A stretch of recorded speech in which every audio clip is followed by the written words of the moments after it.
advocacy isn't accessible to as many people as you would hope, as might need.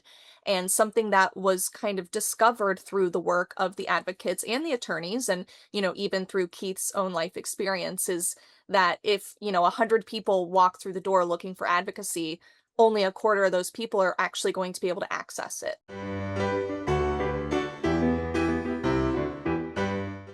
Good afternoon, everyone. Welcome to this episode of the Demi Learning Show. I am so excited to welcome these three beautiful ladies today to talk to you about the Advocacy Circle and K Altman Law. We're going to talk to you all today about what it really means to understand fully when your child learns differently and how to really be their advocate in a cogent and real way to help them get what they need so that they can be successful. And I am so delighted to welcome these ladies today. I've been waiting for this conversation all summer long, so I'm going to learn a great deal today, and I'm sure you all will too. As our guests join us online, I want you all to know that I am monitoring the Q&A, so if we say something that has you questioning, please don't hesitate to ask questions. We want this to be for your benefit. And we're going to begin with Crystal. She's going to tell us how she came to be here and a little bit about how this amazing service came about for parents. Well, thank you for such a warm welcome. We have also been waiting all summer for this conversation to happen. We're so excited to be here. My name's Crystal Ash. I'm the Assistant Director of the Advocacy Circle. A little bit of my personal professional journey. I was a classroom teacher and then got my master's in curriculum and instruction, which brought me to K Altman Law to help out on the SPED team.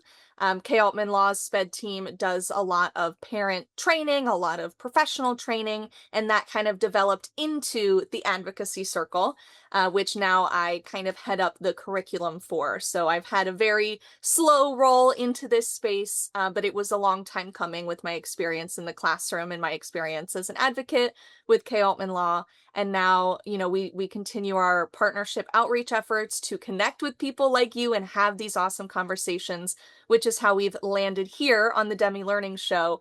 And we are just so excited to, continue this conversation and really dive into these things. I think it's really remarkable that you all saw a need and you didn't just fill it, you went and figured out how to make it a premium experience for families who had those needs, which is just kind of remarkable. Melanie, I'm going to let you introduce yourself and then I'll go to Francesca and then we'll get into the meat of our conversation. So my name is Melanie Roy. I am a special education advocate with K Altman Law, as well as the Advocacy Circle. And prior to becoming an advocate, or alongside being an advocate, I was a special education teacher for many years. And you mentioned kind of seeing this need and filling it. In transitioning to K Altman Law, we as advocates want to help everyone. We want to help every single person that reaches out. But being a boutique law firm, that isn't always realistic, whether the barriers be financial, whether they be in knowledge or an understanding of where to get help, or whether they be, from a location perspective. There are some barriers there. And while we do as much as we can to break down those barriers, we recognize some of them are just the reality. So the Advocacy Circle really is created to address those concerns and make sure that we're widening our circle. We're making sure that everybody who needs the support, who wants the support, can hopefully find a way, an entry point, a way to get the supports. And parents don't know what they don't know, and that's horrifying and overwhelming as a parent. And our goal is to give them a safe space to land and to learn, because so much of us are learn-it-alls. We want to learn more, and we know when we have the right resources, we can do that. And that's how, my part of the Advocacy Circle came to be. We utilized all of our advocates' expertise and their approach to advocacy, and we work to build that into the Advocacy Circle. So like I said, we can broaden that circle and bring in more families for support, which that's my passion for sure. I think that's pretty amazing. And we'll get into a little bit more of the detail of how that support is generated. But Francesca, before we dive too deeply in here, tell us about you. My background is different than Crystal and Melanie's by a bit. My background really stemmed from a very young age of a drive to support children and child welfare. So I went to law school. I received a law degree. My goal was to work with children and child welfare, and I did for a while. Any type of protection that existed for children, I was very, very bound to, and that eventually became education law. I always talk about this with the advocates. One of the things that I love about education law is education is where children, no matter what their experiences are, can find meaning and find purpose wherever it takes them. And so I wanted to help all the kids, but I couldn't. So I was like, okay, this is a good niche. And then I ended up going and really kind of working with people who are non-attorneys who do this type of advocacy. Melanie being one of them previously. And she also brings a medical advocacy lens to things, which I love because it's the holistic perspective of working with kids. But ending up at K Altman Law, I was asked to come here and come to K Altman Law and help grow the special education team uh, because of the background I had in doing so in other places. So I always say I'm an advocate for the advocates kids. So that's my job, is to help them do their job, because I know what the end result is, and that's helping the kids. So that's a long-winded history of how I got here too. Well, I'm just impressed with the fact that a law firm saw this kind of a need and was willing to press into delivering for families at a variety of different levels for that. Because in speaking at homeschool conferences across the country, I talk to families all the time who have some wild stories of how they have been thrown into the deep end of the pool trying to advocate for their kids. And it's not easy to do that. It just is remarkable.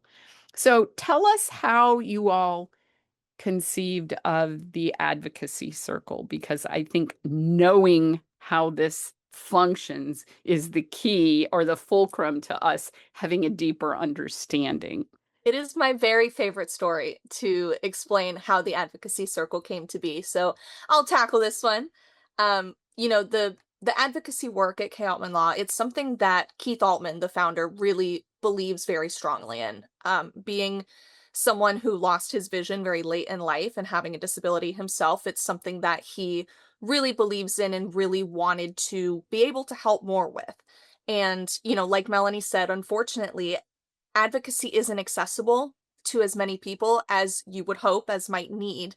And something that was kind of discovered through the work of the advocates and the attorneys, and, even through Keith's own life experience, is that if, 100 people walk through the door looking for advocacy, only a quarter of those people are actually going to be able to access it, whether it's the cost Mhm. or the geographic location, or you don't know what you don't know, even being able to get to the door to find a resource. It's quite difficult to actually get advocacy and get good advocacy and have meaningful outcomes. So the Advocacy Circle was created to kind of address that problem of, we can literally see people coming in the door needing advocacy and not being able to access it for some way.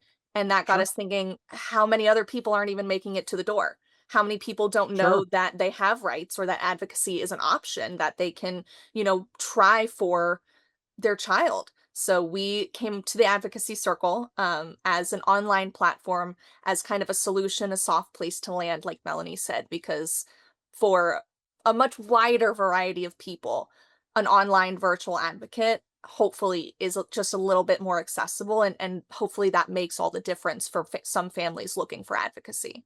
Well, just to have a place where you can be sure that the terminology is defined and that you are having a place for a parent to self-educate, to me, is remarkable.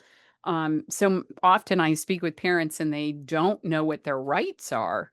So they've got to start somewhere. So how does a parent who comes to the Advocacy Circle, what is their first experience? I have a child, my child has a need, that need's not being met. Now what? So your first experience is me and Francesca. Our faces are plastered all over the tutorial, the advocates as well. The first step really is, like you said, I don't know what I'm doing. I think this is a good resource, but where do I even start? So we have some instructional videos that get kicked off. We actually have some on our YouTube as well as in the actual platform as a tutorial. And we have some functions of the virtual advocate Celia that walk you through what you can do with the advocacy circle and then actually get you started. There is a button that says get started here, and it'll prompt you to run your IEP or 504 or eval or whatever it is that you may have at that point through our document analysis. And it will actually suggest that maybe you need to follow up with these types of questions, or maybe you need to ask your school team if you have this kind of data. It will kind of point you in the right direction so you can kind of get your feet wet. It is a unique type of program that we have. It's got our learning center where you can self-educate. It's got our virtual advocate where you can actually run those queries and those questions and have that simulation of advocacy. And then we also have our community. So there's a lot going on. And, we're kind of there in spirit with our videos and our pictures plastered all over everything to kind of guide you through what we typically find most helpful when somebody is starting out, whether it's their first child, in pre-K, or maybe you made it all the way to senior year without, having a special education experience. So regardless of where you are on that spectrum, we try to get you started off on the right foot. We were fortunate. I had 2 kids who had 504 plans, and kid number 1, when we moved to where he ultimately graduated high school from, he did not want it disclosed that he had dyslexia. And so he went all the way through his sophomore year of high school scrambling to keep up.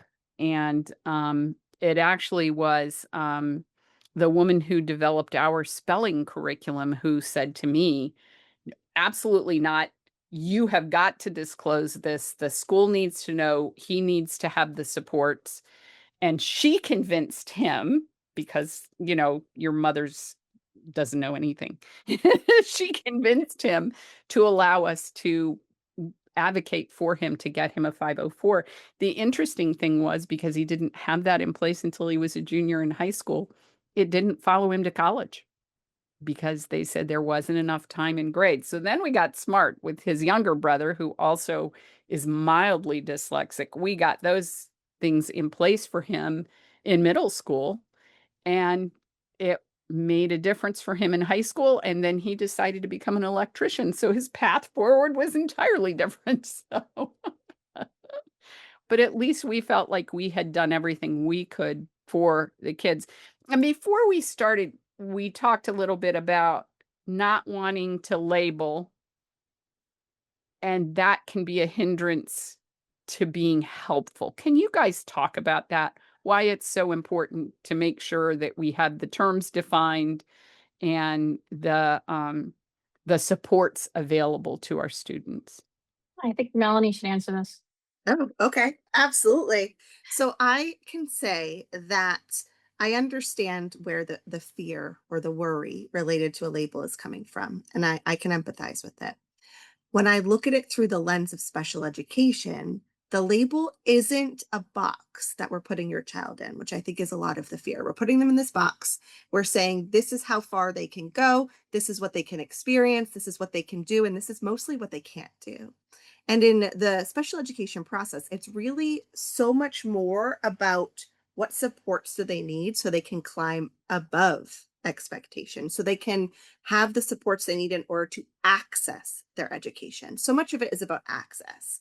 And you wouldn't take away a physical accommodation aid from a student that needs it in order to access. In the same way, we wouldn't want to take away accommodations for a student with a mental health or a cognitive or a learning disability. They need those supports in the same way. It's not as obvious, it's not as visually clear, but they need those supports. And without them, research is pretty heavy on the impact that has on self-esteem, self-confidence, self-worth, their own thought process on how far they can go. Whereas when given the supports, we see exponential growth in those areas for the positive.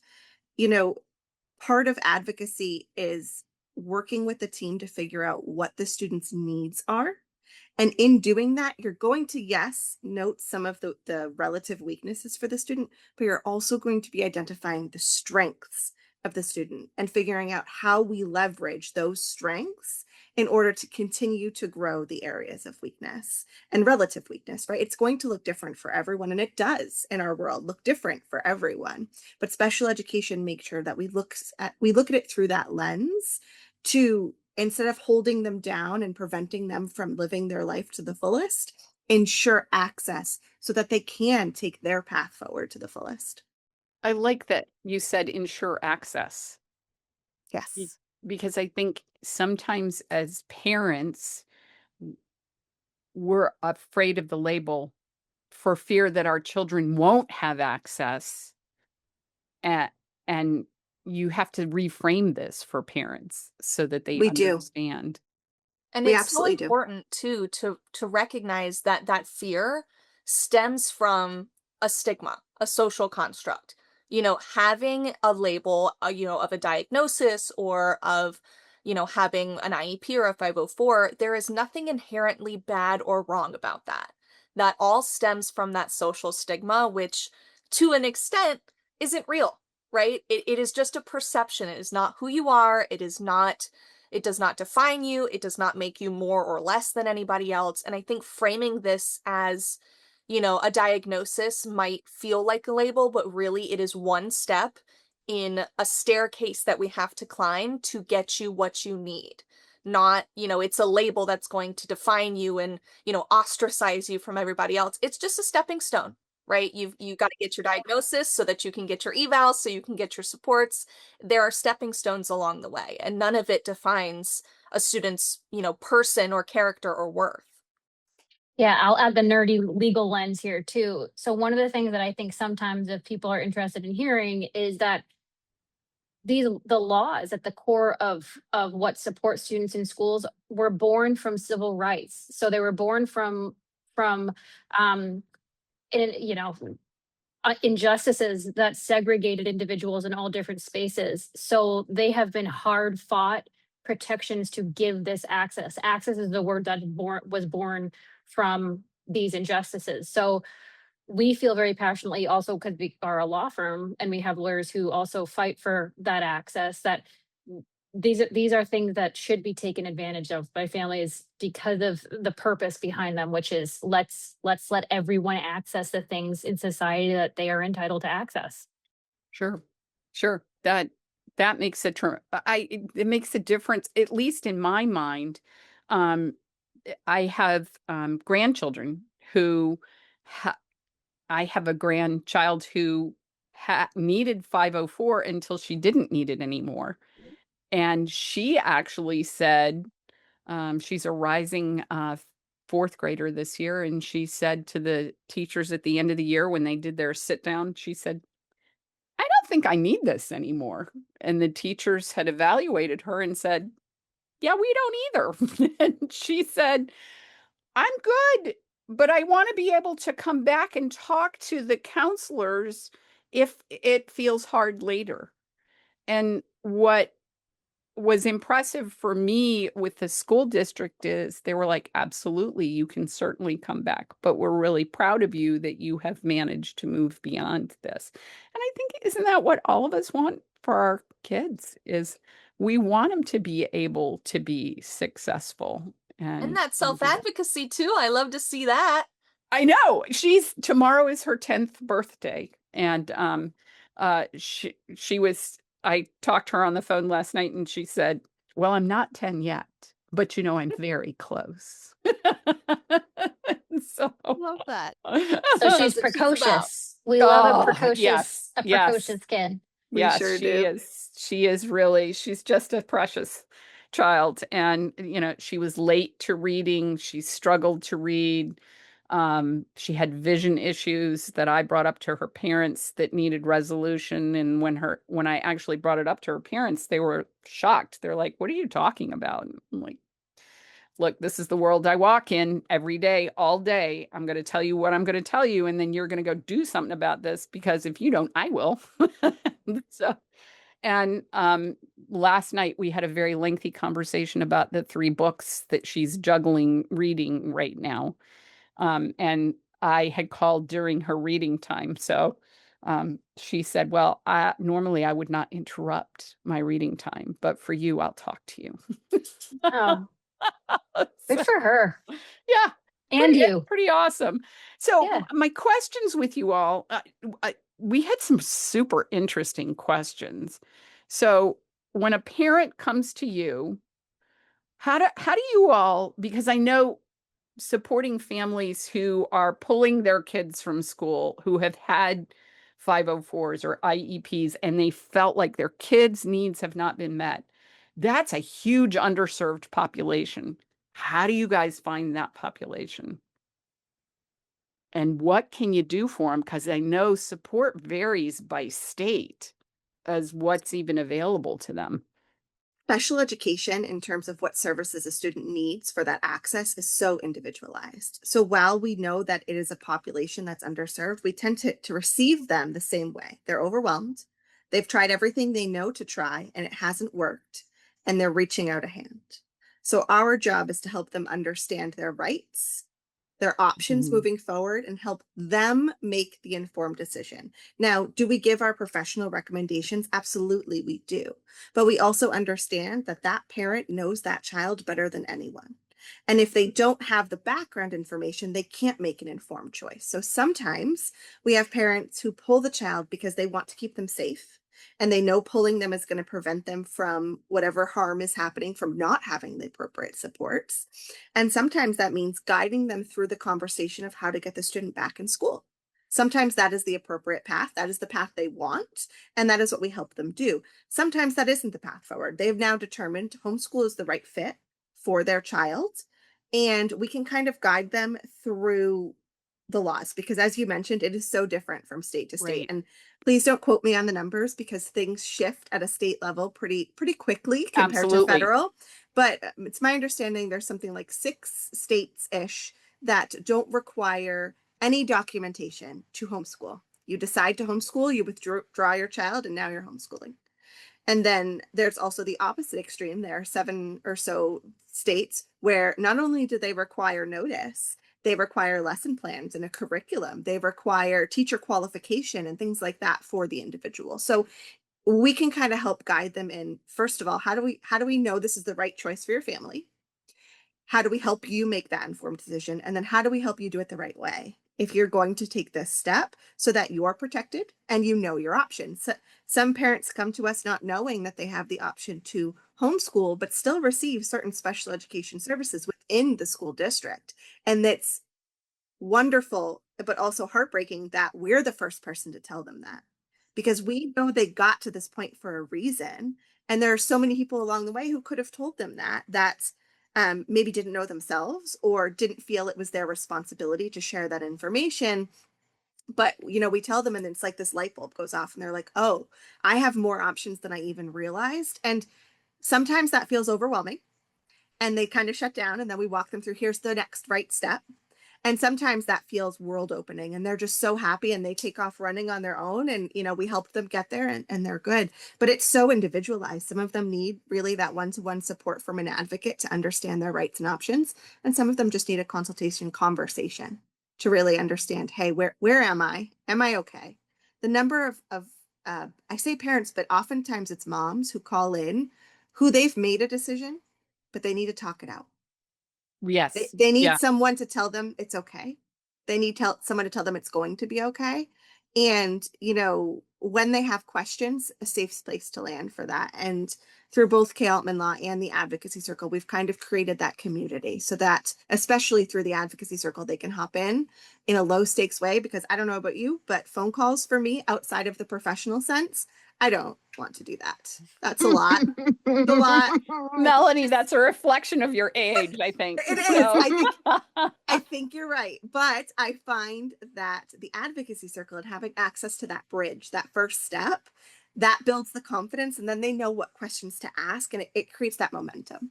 But you also bring up something really important, and that is often what a parent needs. We call them window ledge conversations here at Demi Learning. They just need someone to sit on the window ledge with them and listen and tell them they're not wrong. Tell them, as you said, you know your child better than anyone. Absolutely. And now's the time to pick up the reins of advocacy for your child. Yeah, I'll say there are certain things that, even the name, the Advocacy Circle, I always come back to what that was born, what that was born from. And as advocates, one of the best things about, the team at K Altman Law that now obviously educates and is contributes to the Advocacy Circle is that we are like we call like a hive mind, we consult on everything, we talk through everything, and we all do these consultations with families and talk through how they're going, what we see. And there are always these consistent things that have heard from parents that are heartbreaking and relatable, which include things like, I'm so isolated. I feel like I'm on an island. It's, it causes so many mental health issues with parents and just all different types of things. They just want to be a mom or a dad or a parent or a caregiver. They don't want to have to do this. They have no fight left in them. And then we also hear, I should have known. I should have known to do this, or I knew this, or I feel this way and I feel silly. And every time we always have the same, almost, the most enthusiastic responses, which are, your gut is, 99.999% correct. No matter, it might not be spot on, but your gut is, you are the parent, you have that instinct inherently, and we support that instinct. And then the isolation piece is, oh man, this person doesn't know that there are so many other people out there that would connect with them and have these exact experiences and can commiserate and validate and do all the things we're talking about. And for us as a unit, we're like, we just want to embrace them in a circle and give them, just give them, like Melanie said, a warm place to land where they feel like they can be educated, be empowered, not feel alone, know that their instincts are correct. So that whole experience that we're talking about of being a parent in this situation is exactly what we wanted to, the energy we wanted to bring to the circle too, is basically the safe circle, the safe bubble for parents and caregivers. Well, when you have a child who learns differently, it is isolating. And one of the things I often say to parents is, don't should on yourself. You can only operate on the information you have. If you didn't have the information, you can't judge yourself for not making a good decision. Once You you don't know have what the you don't information, know. 100%. then And you this can. is our careers. Like, this is what we do every day. And it's still hard for us who are Yeah. learning every day. This is our job. So to have that on top of all the other parts of parenting is so much. People parent are really hard on themselves. I wanted to ask you all, somebody asked this really interesting question. How are the changes with the Department of the Education I think the vote's still out here, but what does this mean for helping these kids get the services they need? I'll start by saying, as much as these changes are scary and overwhelming, we do know that it is pro homeschool, right? We know that. We also know that change is slow, right? It is. It doesn't feel like it right now. Right now, it feels like it's full speed ahead, but it is slow, and it's going to take time to figure out how everything settles and the actual impact. We know that the federal law is still there. It is very much so still there. And I know we're all concerned about enforcement and what that's going to look like long term, but everything still needs to settle before we can really truly predict positive and negative outcomes from this.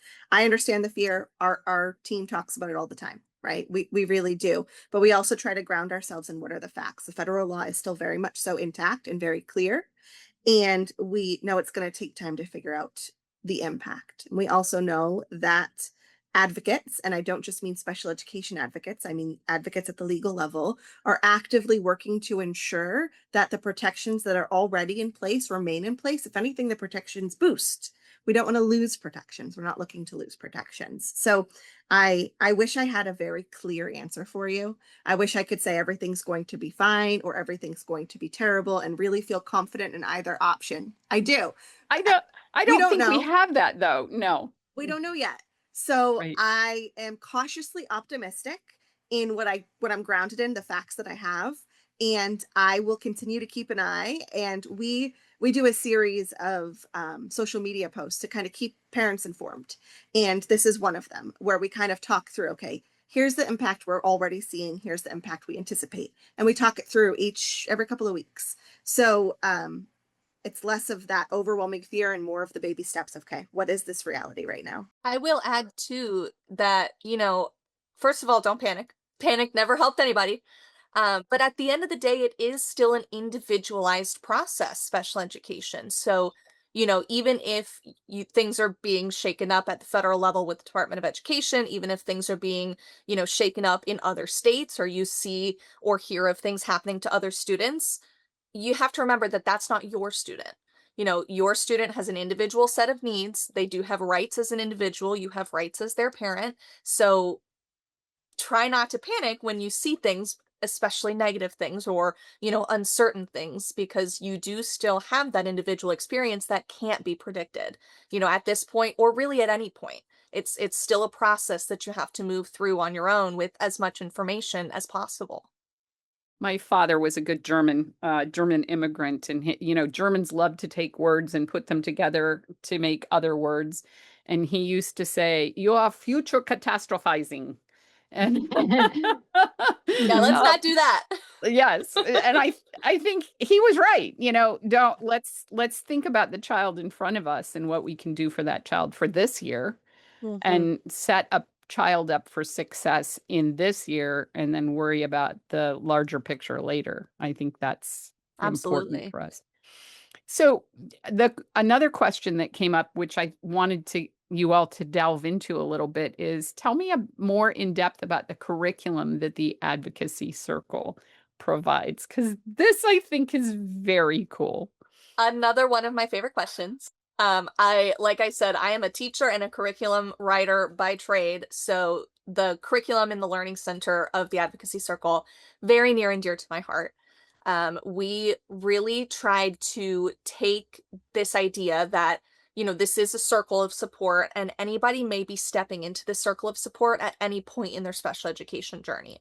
This could be somebody who just learned the word special education yesterday. This could be a teacher who worked in the special education sphere for 30 years and is now advocating for their grandchild, right? So we really tried to cover a lot of bases and a lot of ground with the curriculum in the Advocacy Circle. We start off with the very basics. The very first module that you see when you go into the Advocacy Circle is the history of special education. And it covers everything from what we started off with to what ideas started as to where we are now and everything in between. And it kind of evolves from there. We have a slow roll into all of the parts and pieces. What's an IEP? What's a 504?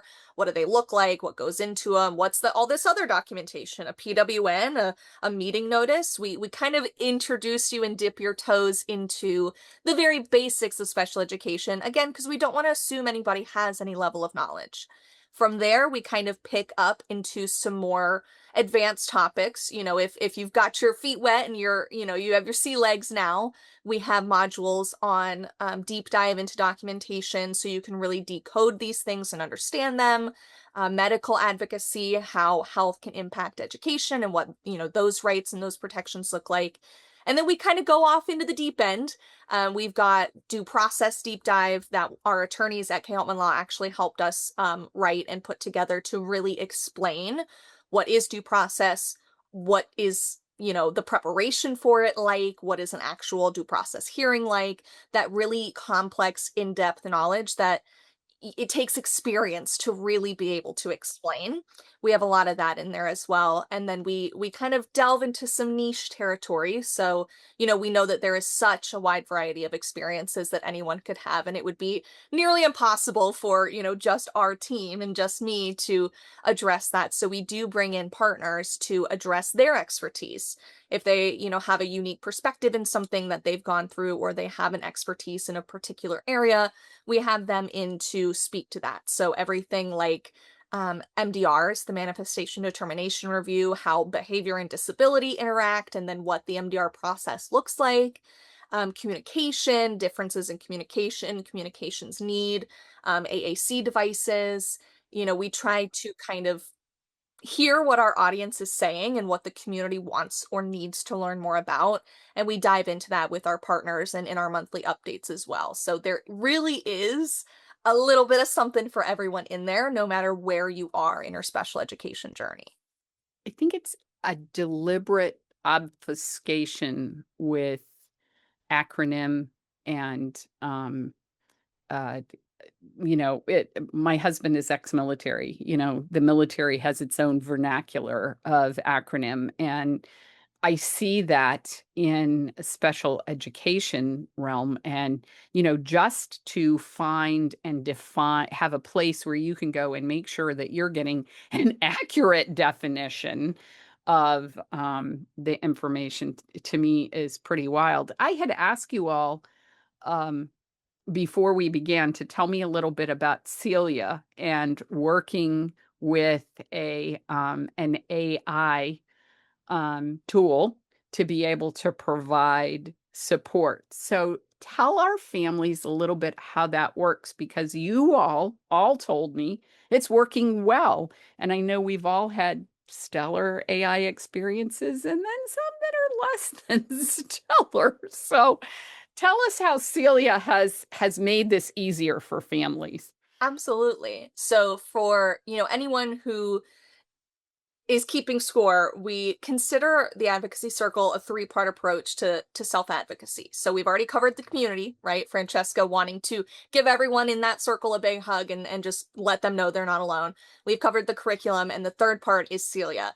Celia is the virtual advocate powered by an AI that we created in-house for a couple of different reasons. We do not allow Celia open access to the internet. She's got very specific databases that me personally researched and created and vetted the resources for. There are some specific development things in the background that I'm sure our development team could better explain than I can. But she's on some pretty strict guardrails because, like you said, everyone's had a great experience and everyone's had a really bad experience. And we never wanted anybody to have a bad experience. We understand that when you come seeking special education resources, it's high stakes. Oftentimes people are coming in crisis, they need an answer, they need it now, and they need it to be right. So we luckily have been able to work with our great development team to, so far, knock on wood, make that a reality. We haven't had any concerns from our community about the type of responses that Celia gives or the analysis of a document that has been run through it, because we spent about 2 years on the back end really making sure that if we were going to do this, we're going to do it right. And we have, a lot of users sending a lot of questions and analyzing a lot of documents. And, so far, so good. And I really think that speaks to the level of understanding that the team building the tool had in their experiences. The entire team at K Altman Law, the development team that we worked with, all of our personal and professional experiences, we understood that, principle of, if we're going to do it, we have to do it right, because the people that we want to serve can't afford for us to get it wrong. Right. Well, I think it's also really interesting that as parents are feeding documents in, Celia's knowledge base is growing, but it's also interesting that you all are keeping her off the internet. Yeah, that was a big concern. Her knowledge base grows with every piece of information you put in it, but only for you. So we don't train, we don't sell data, we can't even look at your data. And she's HIPAA, FERPA, and COPPA compliant because she does not have open access to the internet. The more access points you have out of your own system, the more risk of security leaking there is, and the more risk you get a query that uses Dave's blog from 2002 to answer your question. So, everything like that was very intentionally thought through, because we do serve a vulnerable population and we want them to rest assured not only are they getting valid answers, but that they're not compromising their or their child's safety in the process. I wouldn't have even thought of the HIPAA and FERPA compliance, but yeah, that's so obvious, that you would need that to be part of the equation. Well, you say that, but a lot of people are using open source AI and putting, their Absolutely. children's information or their students' information in, and it's something we care deeply about to make sure that students are protected. We also want to make sure it's important to know the differences between states, right? As an advocate, I couldn't even tell you how many hours making sure I understand those differences. But as a parent, if you go to, a Google or an open AI source, you may not, your question's only as good as the question, truly. And if you Right. don't know If where you to didn't start formulate the question well, you might get back something very different than what you from intended. a different state, which is maybe more rigid or less rigid than your own. And you're not making an informed decision if you don't have your facts straight. So we wanted to make sure that the AI model was able to understand where you're coming from a location standpoint and give you location specific information. So if you have a question about placement in New Jersey, your answer is going to be different than your question about placement in Massachusetts because it's different across those two states. So, and I think the value to that for parents who, again, don't know what they don't know is huge to make sure they're protected, their students protected, and they can make those informed decisions. And there's so much unknown with AI. Gretchen, like you said, your questions is only good as your question. We tried as hard as we could to take those nuances out of AI for our families and our communities. So the fact that we have these state-specific databases, and if you put that you're from New Jersey in your profile, the system sees that and only pulls from the New Jersey database and the federal database. We didn't want to have to rely on you having an optimized prompt and asking the perfect question in order to get the answer that you needed. So that's, another thing that I think speaks to the experience that we all had going into this is we know it's hard to get the right answer out of AI. And we wanted to make sure that when you're in crisis and you need an answer now and you need a right answer, there are as few obstacles as possible in your way to that answer when you're working with TAC. So then you also have had to think your way through how a parent would ask that question, because my query under duress is going to be different than not under duress. Yeah, absolutely. I mean, really, it's kind of keep it simple, stupid, right?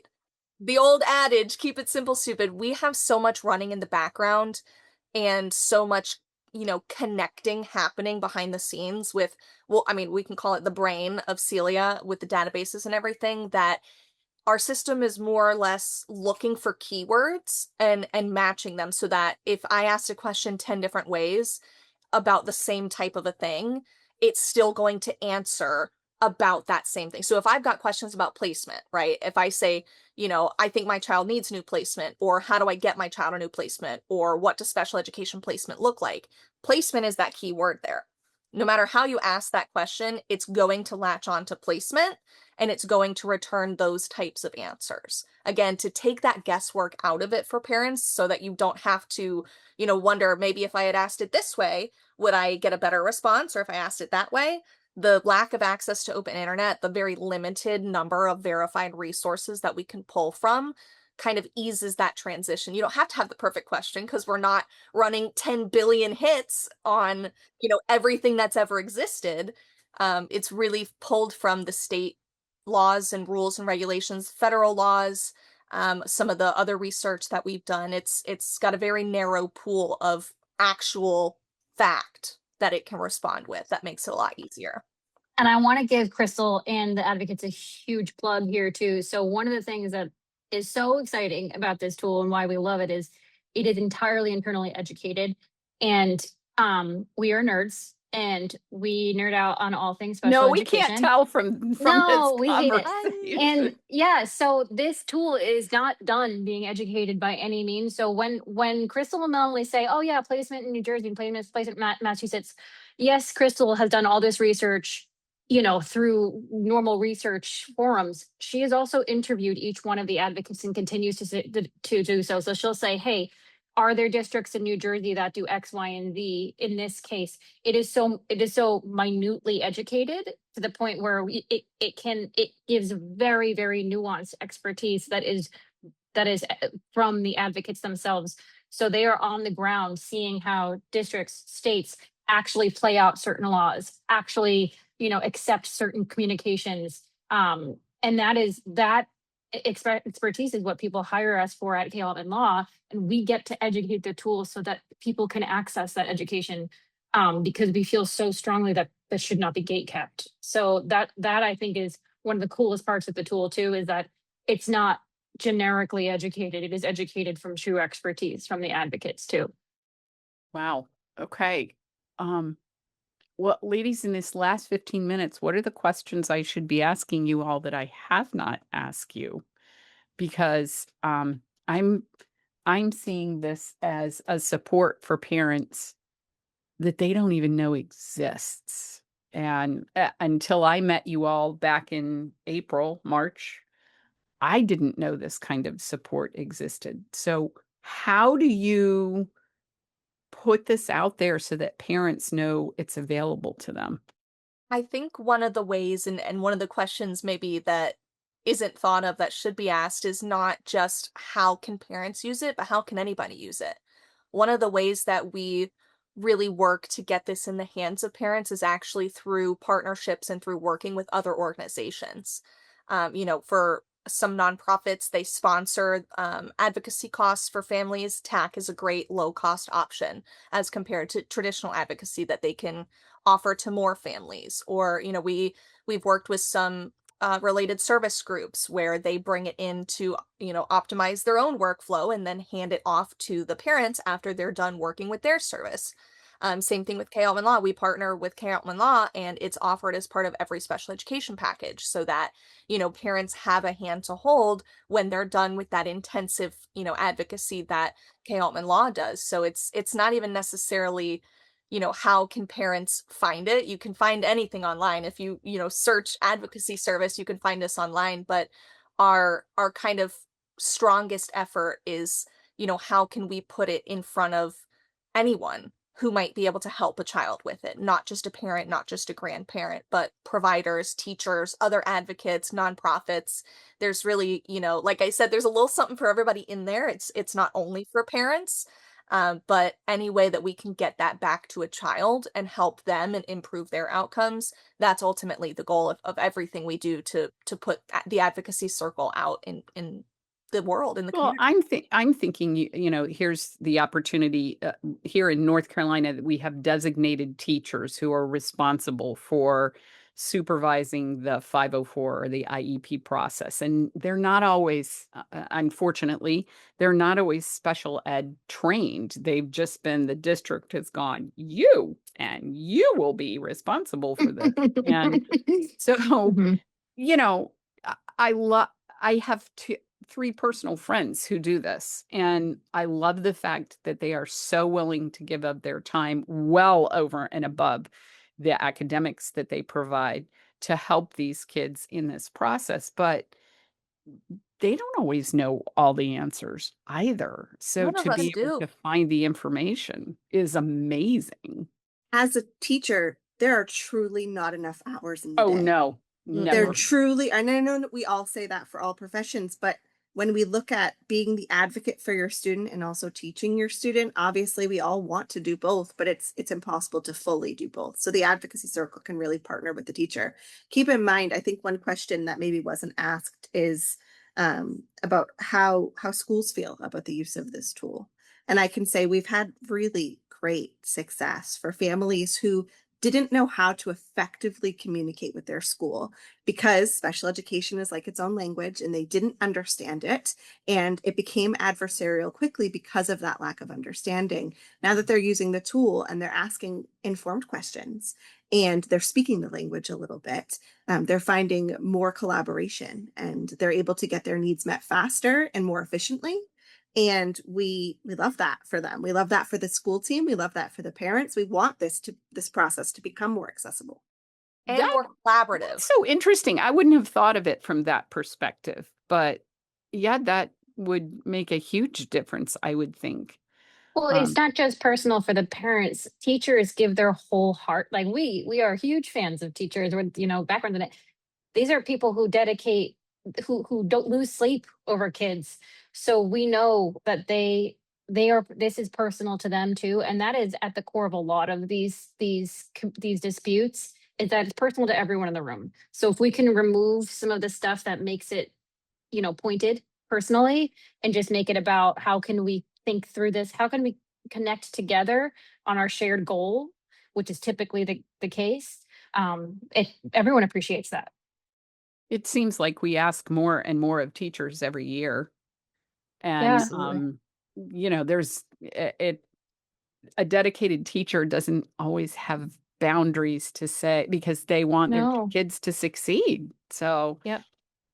it, becomes really exciting. I'm hoping that the weather cooperates with us for the last 10 minutes. I'm not sure whether you all can hear the thunderstorm that's I can't. happening here, but my lights keep flickering. So I'm like, no, don't lose the internet.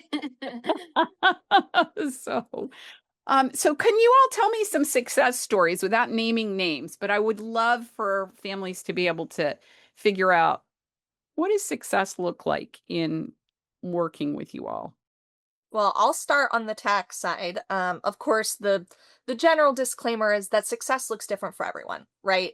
It really depends on, what you're looking for and what your child needs. But, through use of the advocacy circle, we have had, members share their success stories. And um, one user was able to successfully get special education evaluations and then accommodations for their child because they had been trying for years, like Melanie had mentioned.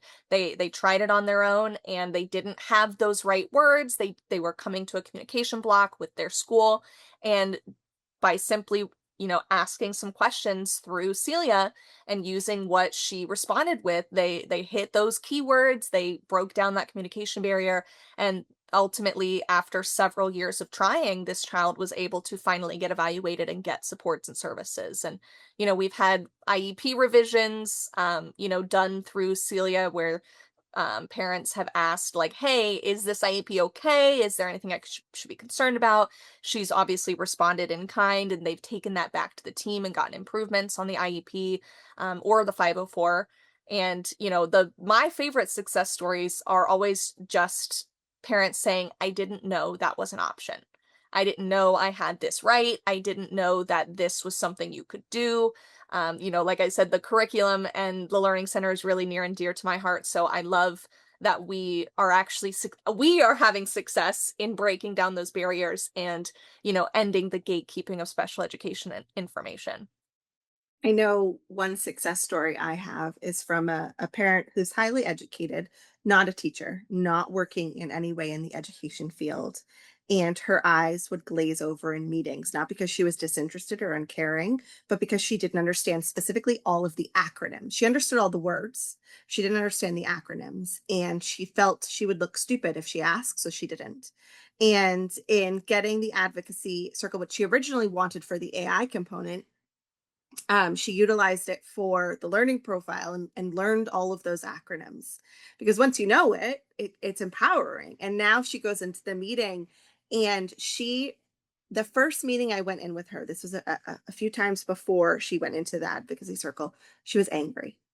She was so angry because she had tried and tried and tried and just been so unsuccessful through no fault of her own, through no intention on the school or her, there was anger. There was that intense anger. And by the end of our work together and her work with the advocacy circle, she was laughing with the school team. She was smiling. They had built a solid plan and they had moved on to just chit chatting because they had rebuilt that relationship and that trust. And it was so wonderful for me to see, because so often they come to us at their wits' end and there's no joy in those meetings. And to end on such a positive note where there was joy and there was collaboration and there was comfort, it was just beautiful. That's a very encouraging story. I recognize that my experience in seeking 504s for my two boys was outside the norm, because when we went to the team at the school and said, here's what we know, here's the need that we see, can you help us with this? They were like, absolutely, yes. Who do you want on your team? They ask us to choose who the team would be to sit down to do the evaluation. And when I've said that to parents in other states, they're like, what? How? Your team said yes? They what? I recognize that that is not the norm. Um, I would love it to become the norm. You have the knowledge to know what to ask for when they ask you that question. Some parents are a blank slate. So you ask them, well, who do you want on your child's team? Who do you want to evaluate them? And they're like, I don't know. Shouldn't you know? Isn't that your job? Well, that's Right? that's This is a So- big true. You know part what, of it. Melanie? It never Yes. occurred to me. Yes. That It's never occurred to True. me. That's And one of that's those so things when we overwhelming. say the parents come and they're like, I should have known. And we're like, how would you have known what credentials you should be asking for? People are, if you have some background, that's great. There are people who happen to have a neuroscience degree or just, things that just give them leverage. But it's okay that you don't know those things. Well, it's okay that you don't know those things. It's not okay that they're not given explicitly to parents in a way that allows them to ask those questions and to feel comfortable to ask those questions. Even with the best Yeah. intention, I'm sure, Gretchen, like your experience, if other people have been offered that and they just don't know it, of course that's offered with the best intentions of the school, right? Right. A team effort. Who do you want on the team? But if you don't know the answer to that, and like the example Melanie gave, it's scary for some parents to think, oh, Sure. I'm supposed to know that. Well, I don't know that, so maybe I'm gonna bluff my way through it, or maybe I'm Yeah. gonna get on the Or offensive. I trust their deference because they're gonna know or they're gonna be honest. And You it know, just it's speaks to funny the that you all breakdown. should say that because it never occurred to me that I had enough knowledge just to be dangerous. Yeah. So, so, Yeah. We hope more people will be. yes, Yes. We absolutely. want to make people a little dangerous. Well, ladies, in this, I like that. Make people a Just little like us. dangerous. You know what? Knowledge is power.